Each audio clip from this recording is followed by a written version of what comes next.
बच्चों अगर आप भी दिल्ली यूनिवर्सिटी में एडमिशन लेने की सोच रहे हो सीयूटी एग्जाम देने के बाद, तो जरा इन डॉक्यूमेंट को ना अच्छे तरीके से रेडी रख लेना। फिर बाद में मत कहना कि सर हमें टाइम रहते पता ही नहीं चला। तो ये सारे इंपॉर्टेंट डॉक्यूमेंट आपके साथ लिस्ट में शेयर करो। सबसे पहले बच्चों आपको सीयूटी के डॉक्यूमेंट्स जो है वो रखने हैं। 3 इंपॉर्टेंट डॉक्यूमेंट है। पहला है सीयूटी का एडमिट कार्ड, फिर आपका रिजल्ट आने के बाद जो स्कोर कार्ड होता है, और फिर तीसरा जब आपने सीयूटी का रजिस्ट्रेशन किया था यानी कि आपका एप्लीकेशन फॉर्म। दूसरा जो डॉक्यूमेंट आपके लिए रहेगा ये रहेगा बच्चों एकेडमिक वाला। एकेडमिक में आपको किस किस की जरूरत पड़ेगी बच्चों? सबसे पहले इसके अंदर आपकी बात साफ बोला कि आपको क्लास 10 की मार्कशीट की जरूरत है। क्यों? क्योंकि यहाँ से आपका डेट ऑफ बर्थ जो है क्रॉस चेक किया जाएगा। फिर उसके बाद क्लास 12 की मार्कशीट और आपका पासिंग सर्टिफिकेट, और बच्चों स्कूल लिविंग या फिर जो टीसी जिसे हम कहते हैं ट्रांसफर सर्टिफिकेट, ये भी आपके पास होना चाहिए एकेडमिक डॉक्यूमेंट्स में।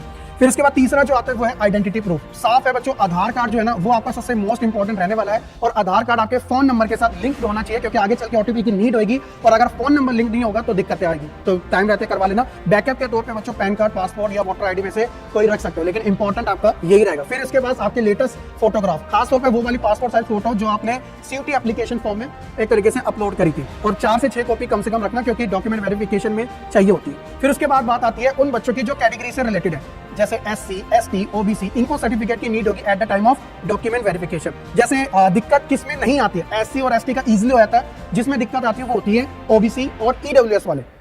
तो सबसे पहले ओबीसी तो सेंट्रल लिस्ट में आने चाहिए, और ईडब्ल्यूएस वालों के पास एक इनकम सर्टिफिकेट होना चाहिए। पीडब्ल्यू वालों के पास अपना एक सर्टिफिकेट होना चाहिए, और इनकम सर्टिफिकेट ईडब्ल्यूएस वालों के साथ ही जुड़ा होता है। साफ यहाँ पर देख सकते हो बच्चों, आपके लिए बताया गया है। एक चीज इंपॉर्टेंट मैं यहाँ शेयर कर देता हूँ। 31 मार्च 2026 के बाद वाला जो बच्चे ईडब्ल्यूएस और ओबीसी कैटेगरी से है, उनके पास, ओबीसी वालों के पास तो एनसीएल का सर्टिफिकेट होना चाहिए, और ईडब्ल्यूएस वाले के पास इनकम सर्टिफिकेट होना है। दोबारा से ध्यान से सुन लीजिएगा, ठीक है। इसके अलावा कुछ अदर डॉक्यूमेंट्स आपके जो रहेंगे, माइग्रेशन, कैरेक्टर, गैप ईयर और एंटी रहेगी। ये मैंडेटरी नहीं है, लेकिन एटलीस्ट आपको इन्फॉर्मेशन होनी चाहिए। तो ये सारे डॉक्यूमेंट अपने सभी फ्रेंड्स के साथ शेयर कर दो, ताकि आप भी रेडी रख लो और आपके फ्रेंड्स भी टाइम रहते हुए इन्हें रेडी करके रखें।